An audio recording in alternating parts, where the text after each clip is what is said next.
Hello and welcome. Thanks for watching our video. We are making beet and goat cheese tarts. Let's collect the ingredients for our beet and goat cheese tarts.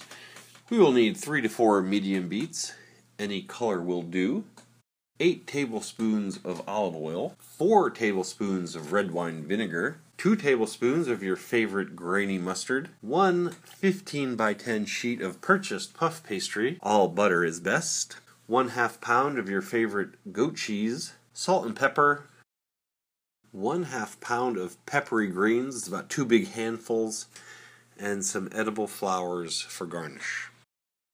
Now that we have our ingredients, let's cook. I'm going to roast the beets for our beet tarts, and I've just laid out a piece of tin foil, and I've placed my cleaned beets right in the center, and I'm going to wrap the beets, put them in the oven at 425 degrees, bake them for about 45 minutes to an hour until they are tender.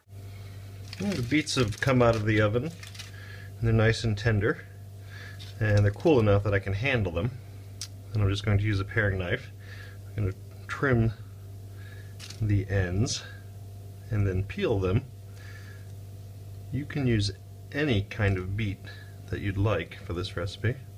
You can use golden or just plain red ones. You could use Shioga, whatever is to your taste. Our beet and goat cheese tarts will have a puff pastry crust. You can purchase puff pastry as I've done here, or you can make your own. It's not that difficult, but of course for ease and efficiency, purchasing it is very easy, and of course it's delicious. Many of them are made with all butter, so it's quite good. And what I'm going to do is just cut out 4 rounds, and I have a larger ring first, and I'm going to make 4 circles.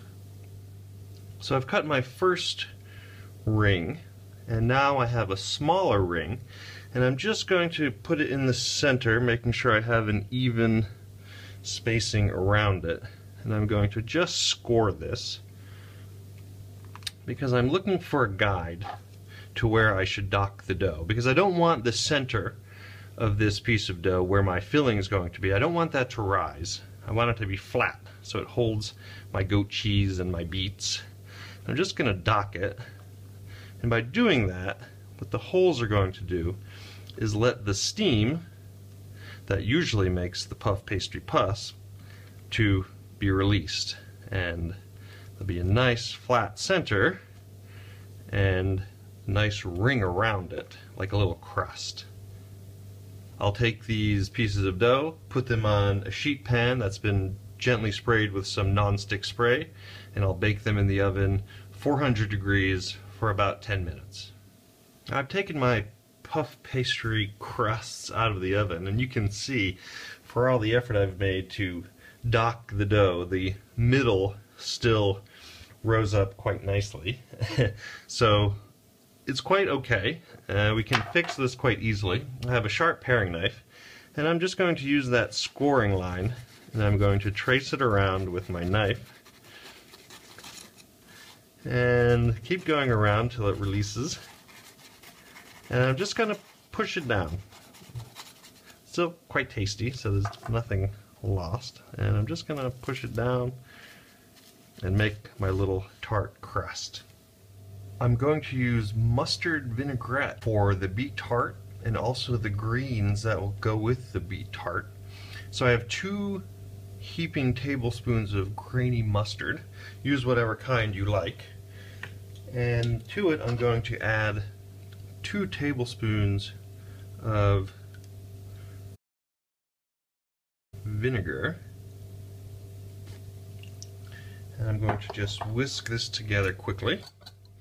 And to it I'm going to drizzle 8 tablespoons of olive oil.